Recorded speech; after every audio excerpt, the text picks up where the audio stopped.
Ready? Okay. Hello, Or Sadeh. Shalom uvracha.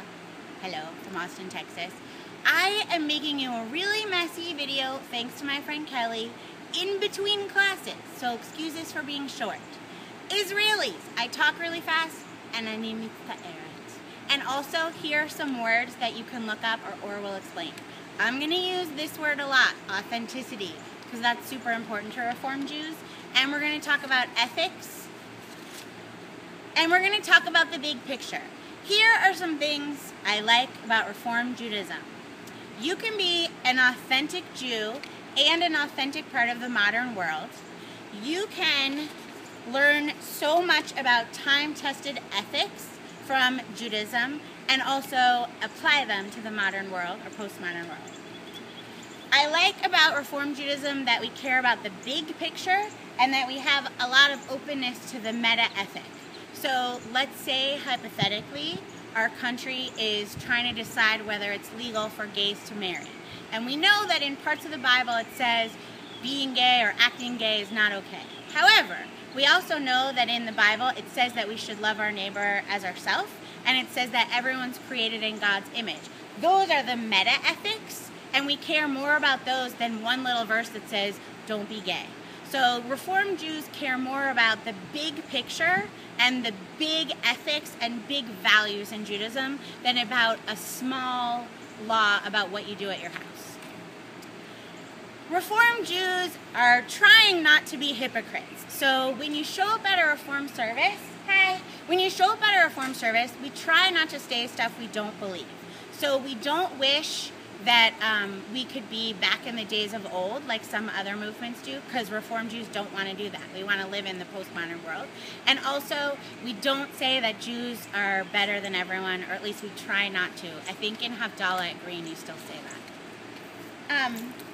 Another thing I like about Reform Judaism is we're not a halachic movement. Instead of caring more about halakha, we care more about our obligation to study all the mitzvot.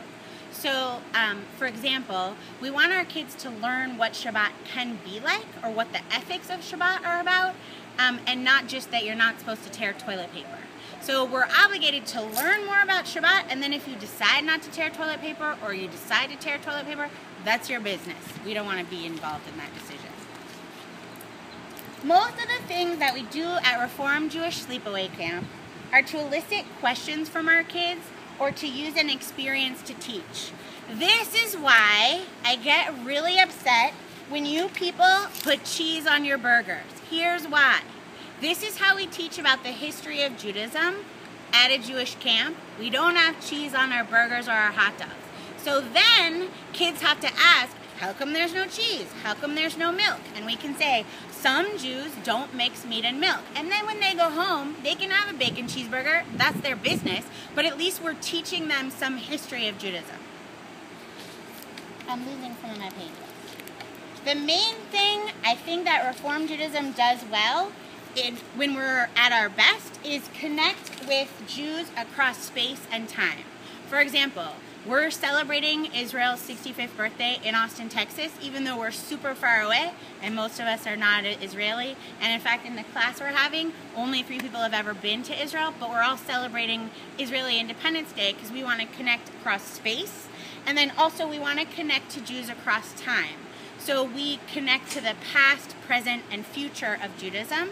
And when we make decisions like, should camp celebrate Tisha B'Av, or should camp allow people to have days off on Shabbat, we ask ourselves, what were the practices of the Jews in the past? What are practices of Jews all around the world now? And what would Jews in the future recognize as Jewish and authentic? And Or Sadeh, as much as I want to talk to you more, I have to go teach this class. So tell the shlichim I say, Shalom uvracha, and you're invited to come stay in my guest room. And we can't wait to have you in the U.S. And I hope this helped. And you can video me your questions, or email me your questions, or Skype, or whatever you want, or WhatsApp me with your questions about Reform Judaism. But I've run out of time for today. Shalom uvracha. Bye-bye.